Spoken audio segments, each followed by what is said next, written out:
네, 반갑습니다. 투자의 맥을 정확히 짚어드리는 맥정 코치입니다. 자, 우리 에코프로 오늘은 장중에 플러스 4.4%대까지 상승을 해주면서 좀 계속적으로 이 박스에 대한 지금 돌파를 시도를 하고 있는 거죠. 물론 오늘도 이 21 이동 평균선의 저항을 받으면서 윗꼬리는 발생은 했지만 그렇다고 매도가 깊게 나왔냐? 그건 또 아니라는 거죠. 지속적인 이런 음봉대에 대한 지지들 이런 게 좀 상당히 좀 의미가 있는 겁니다. 그래서 조만간 다시 이 지루했던 좀 박스를 돌파를 하고 다시 한번 좀 상승 흐름으로 진행이 되는 상승세가 지금 예상이 되는데, 자, 오늘은 이 에코프로뿐만이 아니라 전체적으로 이 2차 전지가 좋았어요. 2차 전지가 특히 삼성 SDI도 마찬가지죠. 여러분들, 제가 이 계속적으로 이 구간에서 이제 21선 돌파 안착을 했기 때문에 매수를 해야 된다라고 말씀드린 대로 지속적으로 올라오고 있는 겁니다. 그래서 자, LNF는 어떻게 나오고 있어요? 파동으로 나오고 있죠. 파동으로. 아직 미미하다고 느낄 수 있는 이 에코프로지만 이 2차 전지는 테마에 대한 특성이 상당히 강하기 때문에 어느 한쪽만 가지는 않습니다. 다른 2차 전지 쪽이 올라가면은 에코프로는 항상 그 뒤에 폭주를 하는 그런 그림이 진행이 됐었죠. 항상. 이번에도 제가 보는 그 시나리오 안에서 현재 움직임을 보이고 있는 건데, 일단 지난 영상에서 제가 뭐라고 했는지 짧게 확인하고 오겠습니다. 매수 의견을 말씀드렸는데, 그러면서 지금 점진적으로 계속적으로 이동평균선을 타고 상승하고 있죠. 그러면서 이야기를 했던 게 이 SDI가 먼저 이 돌파에 대한 흐름을 좀 보여줄 때 그때 이제 에코프로가 갈 거다라고 여러분들에게 말씀드렸습니다. 이거는 이 앞에 파동에서도 진행이 됐던 상황인데, 1월달 이 상승 초입에서도 SDI가 먼저 좀 이렇게 이동평균선에 대한 돌파 안착을 먼저 보여줬어요.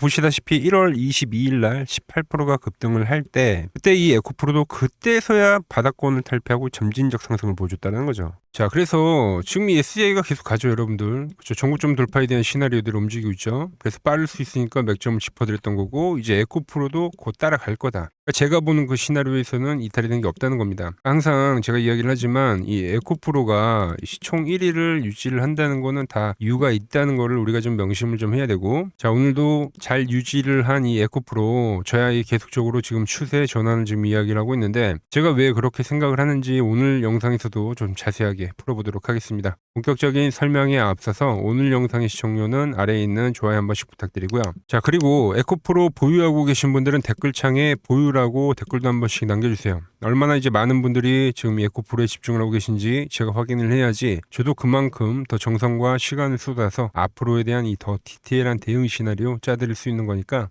지금 바로 좋아요, 댓글 한 번씩 달아주시면 정말 감사하겠습니다. 빠르게 설명해 와서, 자, 지금 이제 이 2차 전지한테 가장 중요한 거는 기대감은 잘 알겠다 이거예요. 지금까지 기대감으로 상승을 해왔기 때문에. 그래서 현재에서 제일 중요한 거는 이 기대감이 실적으로 연결이 되는가. 지금 이게 상당히 중요한 겁니다. 이제 5월이 되면 또 실적 시즌이 되죠. 그래서 최근에 이 부분을 좀 해소시켜주는 이슈들이 나와주고 있기 때문에 최근에 LNF 같은 경우도 그렇고요. 삼성 SDI 같은 경우도 그렇죠. 그래서 이 LNF 다른 이야기라고 생각하지 마세요. 다 같은 섹터니까. 이 LNF가 삼성 SDI와 대규모 공급 계약에 대한 이슈가 있으면서 치고 올라간 거란 말이에요. 그죠? 실적에 대한 부분이 항상 문제가 되는 이 2차 전지에서 얘가 먼저 지금 훈풍을 불어일으켜주고 있는 게 맞거든요. 그래서 오늘 나온 뉴스도 보면은, 자, 적자 때문에 고생했던 이 LNF가 LFP 양극재 생산자부터 솔드아웃이 됐다. 이 뉴스는 뭐냐면은 이제 팔 물건이 없어서 못 판대 라는 이런 소문이 지금 돌기 시작한 겁니다. 시장은 이미 최악을 지났다고 지금 판단을 하기 때문에 주가가 이렇게 되는 거죠. 1분기 실적 발표를 기점으로 좀 어닝 서프라이즈에 대한 이 기대감이 지금 주가를 밀어올리고 있는 상황이다. 저는 이 에코프로도 지금 기대를 하고 있어요. 에코프로도. 특히 제가 기대하는 대목은 뭐냐면은, 보시면은 최근 EU에서, 그러니까 유럽연합이죠. 유럽연합에서 이 산업 가속화법이라는 거를 발표했습니다. 쉽게 말해서 이게 뭐냐면은, 이제 유럽에서 좀 장사를 하려면은 이 유럽산 배터리를 써라. 그런데 중국은 좀 그래. 그러니까 중국 건 쓰지 마라 이거거든요. 그럼 누가 제일 이득을 보냐? 이미 이 유럽에 공장을 다 지어놓은 이 우리 K 배터리들이 이득을 본다는 거예요. 자, 에코프로도 이 헝가리에 공장이 있죠. 그러니까 항상 우리나라 정책주들도 보셨겠지만 이 정책적으로 좀 뒷배가 있냐 없냐가 상당히 중요하거든요. 그러니까 이러한 부분이 이 에코프로뿐만이 아니라 지금 국내 이 배터리 업계에는 상당히 좀 호재가 내용이다라는 거예요. 그래서 좀 내용도 한번 체크를 해보면은, 자, 보시면은 배터리 셀 그리고 배터리 관리 시스템, 그러니까 양극재 같은 핵심 부품들을 그러니까 유럽 안에서 직접 만들거나 조달을 해야지만 보조금을 주겠다는 거예요. 자, 지금 이제 1단계를 시행 중이거든요. 3년 뒤에는 이 2단계를 2단계를 시행을 한다는 내용인데, 자, 지금 이 1단계에서는 이 배터리 셀만 유럽에서 만들어도 어느 정도 인정을 해줍니다. 자, 그런데 2단계로 넘어가는 3년 뒤에는 요건이 훨씬 까다로워지는 거예요. 양극 활물질, 양극재죠. 이것까지 이제 유럽 현지에서 전부 조달을 해야지만 보조금을 준다는 겁니다. 그래서 이 중국 같은 경우는 지금 유럽 현지 공장이 부족해요, 여러분들.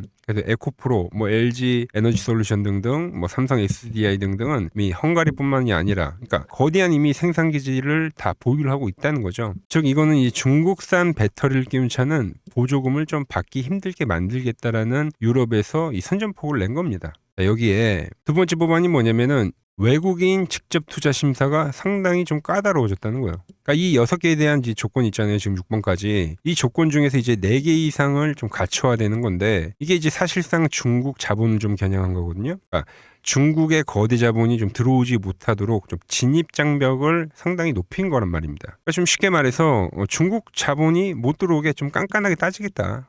이런 내용을 지금 이렇게 이제 두 번째 법안으로 나온 건데, 그럼 반면에 이미 이제 유럽의 경제와 좀 밀접하게 연결이 된 우리나라 기업들은 상대적으로 이 심사에 통과하기가 훨씬 수월하다. 합법적으로 우리나라를 좀 이렇게 밀어주는 거죠. 자, 가장 중요한 거는 이 허가 절차 간소화 및 이 산업 제조 가속화에 대한 이 구역을 설정을 하는 건데, 원래 이 유럽에서 공장을 짓는 게 상당히 힘들어요.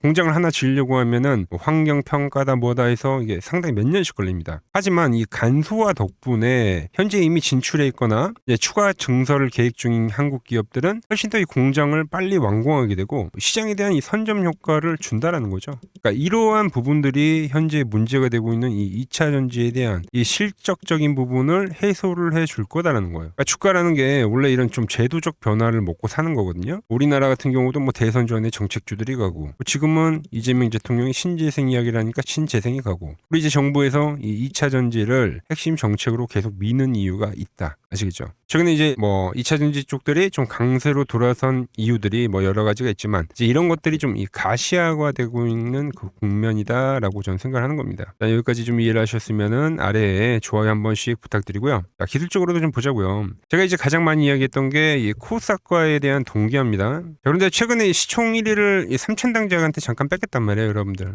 아시죠? 근데 이번에 이 삼천당 제약이 급락이 나오면서 시장에 대한 상당히 그 충격을 준 거예요, 최근에는. 그러니까 이 코스닥이 밀려서 떨어지는 그 음봉이 아니라 시총 1위인 삼천당 제약이 급락을 만들면서 이 페이크성 음봉을 만들어줬다라는 거죠. 그러니까 얘네들 밀려도 에코프로 잘 유지하잖아요, 여러분들. 그죠? 오늘도 탄력 보여줬잖아요. 그죠? 계속적으로 코스닥은 제가 말씀드린 대로 1050포인트 이하대에서는 지속적으로 이 매수를 노려봐야 되는 그 위치고, 항상 이야기를 하지만 이 추세 전환의 극점에서는 항상 어둡고 공포스러운 움직임들이 나와요. 이렇게 계속적으로 매도, 그러니까 음봉들이 많이 보이잖아요. 그죠? 현재는 이제 거의 다 끝자락에 와 있다고 보는 겁니다. 이 구간에서 지수와 동기화가 되어 있는 에코프로 역시도 데려간다는 거죠. 거의 다 이제 끝자락에 와 있다 보고 있는 거고요. 오늘은 좀 수급도 좋더라고요. 자, 물론 지금 에코프로 못 간 이유 제가 말씀드린 대로 개인들이 딸같이 달라들기 때문에 주가가 힘을 못 쓰긴 하는 건데, 그 구간에 사실상 외인들과 기관의 일정 부분 물량도 있긴 있어요. 특히 외인들이 지속적으로 지금 매수 유입을 해주고 있다는 것, 이게 상당히 긍정적인 포인트입니다. 그런데 이제 주가가 좀 오늘도 올라오면 어떻게 됩니까? 개인들이 매도로 전환을 하죠. 그러니까 올라오면 올라올수록 이제 에코프로가 야금야금 올라올 때마다 오늘과 같이 개인들은 지속적으로 팔 겁니다. 그러면서 이 외인들에 대한 매수세는 지속적으로 증가를 할 거고요. 원래 이 개인 투자자들이 이렇게 달라들었을 때 가장 털기에 가장 좋은 방법이 뭡니까, 여러분들? 딱 두 가지입니다. 변동성과 그리고 시간인데, 지금이 딱 그렇잖아요. 엄청나게 지루한 시간적인 조정, 그죠? 전쟁발 이슈로 엄청난 이 중간중간에 대한 변동성. 그러니까 이게 에코프로뿐만이 아니라 시총 1위 종목 삼성전자도 마찬가지예요. 좀 외인들이 지속적으로 이탈이 됐다. 왜? 그러니까 이번에 대한 조정의 특징이, 포인트가 뭐냐면은 에코프로와 삼성전자에 대한 이 조정을 개인들이 지금 온몸으로 받아낸 거란 말이에요. 온몸으로. 에코프로도 조금 전에 보여드린 대로 개인 매수가 세지만 삼성전자도 지금 똑같아요. 근데 지금 최근에 이 전환기의 이 흐름들이 나오면서 삼성전자도 제가 계속적으로 영상 찍어 드리고 있지만, 이 올라오는 과정 속에서 어떤 게 올라오냐면 개인들이 드디어 팔기 시작했다라는 거죠. 개인들이.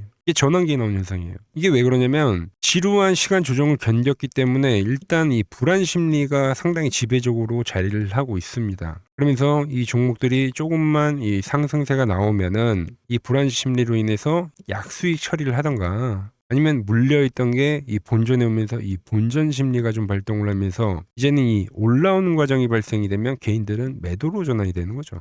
그때 이제 외인들은 매집을 하면서 유유히 상승으로 전환을 하는 거예요. 그래서 올라가는 끝자락에는 항상 개인들이 팔고 있는 겁니다. 그러니까 일정 부분 개인들에게 수익을 안 주는 게 아니에요. 그러니까 이 부분은 준다 이거지. 돌파를 하는 그 고점 라인대에서는 개인들이 이제 물량이 없게 된다는 거죠. 지금 저는 이 에코프로 여러분들에게 계속적으로 말씀드리는 거는 1파동 이후에 여기가 조정파고요. 그죠? 여기 1번 파동, 여긴 조정파예요. 그리고 2차 파동이 진행이 됐고요. 현재는 또 조정파죠. 그죠? 여기는 횡보 조정, 여기는 약간 뭐 하락세기형, 세기형 조정이죠. 수렴 패턴. 여전히 유지 중인데, 그리고 나서 이 21이동 평균선을 제가 말씀드린 돌파를 하는 그런 시나리오가 나오면 그때가 이제 출발하는 거다. 뭐를 위한 파동? 3차 파동에 대한 출발이요. 아니 그러면 21선 돌파를 안 하고 빠지면 어떻게 됩니까? 라고 이제 궁금해하시는 분도 있을 건데, 그건 역시 페이크다. 그러니까 즉 빠져도 매수대에 대한 이야기를 계속적으로 해드리죠.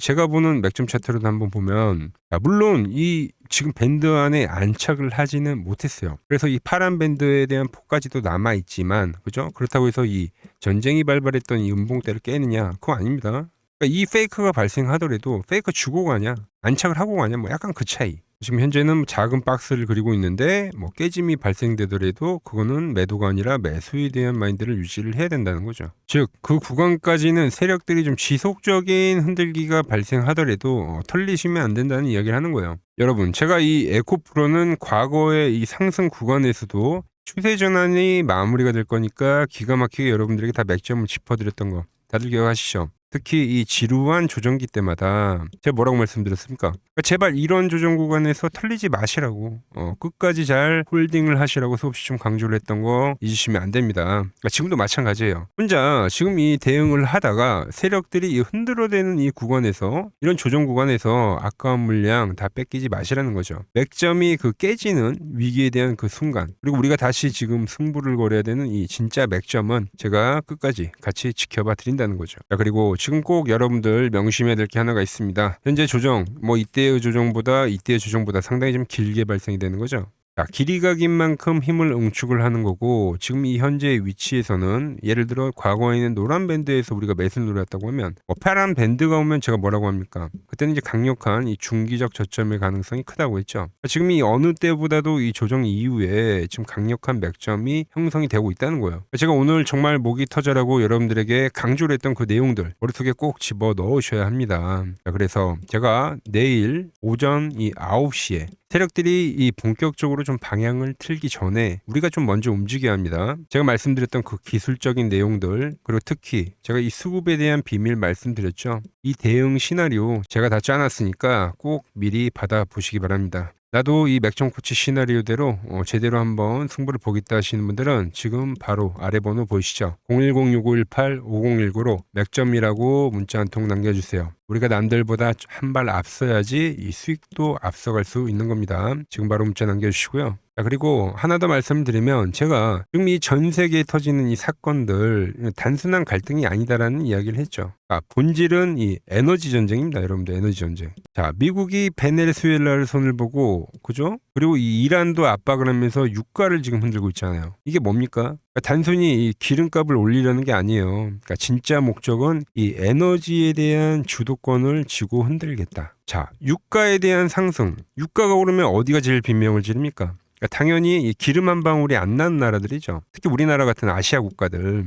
뉴스에서 나오죠. 이때 미국이 대놓고 뭐라고 말했습니까? 자, 기름값이 비싸지. 그럼 우리 거 갖다가 사다 써. 아니면 너네가 알아서 이 신재생 에너지로 전기를 만들어 쓰던가. 그러니까 이 말이 무슨 말이냐면, 그러니까 겉으로는 이 각국의 에너지에 대한 이 자립을 도와주는 척을 하지만 결국은 이 미국이 설계한 판 있죠. 그러니까 이 안으로 지금 전 세계를 다 끌어 몰아넣는 거죠. 그러니까 이거는 신재생 에너지주들이 우리나라만 들썩이는 게 아니에요. 그러니까 전 세계적으로 다 이 신재생 에너지에 대한 지금 이슈가 되고 있다는 거죠. 그러니까 다 이게 여기서 시작이 된다는 겁니다. 자, 그럼 여러분들 생각을 해보세요. 자, 신재생 에너지로 넘어가려면 뭐가 필수입니까? 자, 태양광 같은 경우는 패널이 필요하고요. 풍력 같은 경우는 터빈이 필요하죠. 그죠? 그런데 가장 결정적인 건 뭐냐면 바로 이 ESS죠. 즉 배터리라는 겁니다. 그러니까 전기를 아무리 만들면 뭐하나, 담아둘 통이 없으면 끝인데.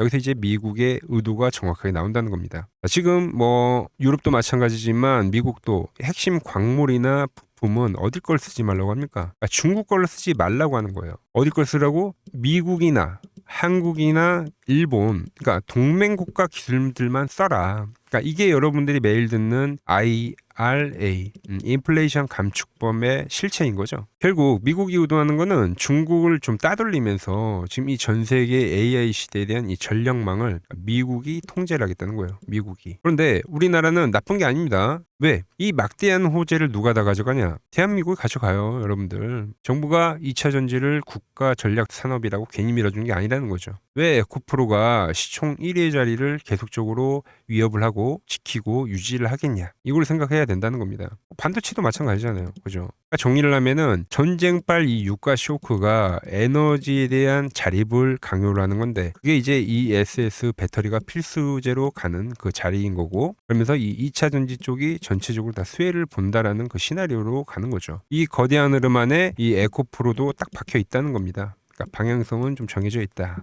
여러분, 제가 방금 말씀드린 이 거대한 이 국가적인 이 시나리오 이게 이제 일반 개미들이 좀 뉴스만 보고 알 수 있는 내용은 절대 아닙니다. 지금 이 순간에도 세력들은 이 에너지에 대한 전쟁 이 판을 읽고 이 에코프로와 같은 핵심 종목들을 계속적으로 사고 올라오는 거죠. 겉으로는 공매도네, 악재네 떠들고 있죠. 뭐 실적에 대한 악재와 뭐 숏스퀴즈, 공매도에 대한 이야기를 하면서 여러분들의 물량을 받고 있다는 거예요. 그러니까 이때도 제가 뭐 공매도 관련돼서 여러분들이 이야기를 하면은 뭐 의미가 없다. 그죠? 뭐 실적 이야기를 하면 기대감으로 가는데 악재가 문제가 되냐 이야기를 했다라는 거죠. 방향성은 이미 정해져 있는 건데 여기서 문제가 되는 거는 타이밍이라는 거예요. 타이밍. 아무리 좋은 종목도 이 세력이 흔드는 이 구간에서는 맥점을 놓치면 수익은커녕 이 손가락을 빨게 된다는 거죠. 자, 제가 오늘 목이 터져라 이 에너지 전쟁 이야기를 해드린 이유도 딱 하나입니다. 그러니까 제 구독자분들만큼은 이 거대한 흐름 속에서 소외되지 마시라는 겁니다. 말씀드린 대로 내일 오전 9시 장이 열리자마자 이 세력들이 이야기하는 이 시나리오대로 움직이기 시작할 거예요. 그때 허둥대지 마시고 제가 미리 정해둔 이 에너지 전쟁 대응 시나리오, 이 에코프로에 대한 맥점 타점 꼭 받아보시기 바랍니다. 받아보실 분들은 지금 아래 번호 010-6518-5019로 맥점이라고 딱 두 글자만 남겨주시면 됩니다. 지금 움직이는 분들이 이 전쟁의 승자가 될 수 있는 겁니다. 지금 바로 문자 남겨주시고 저는 내일 다시 이 맥점 차트 시그널로 인사드리도록 하겠습니다.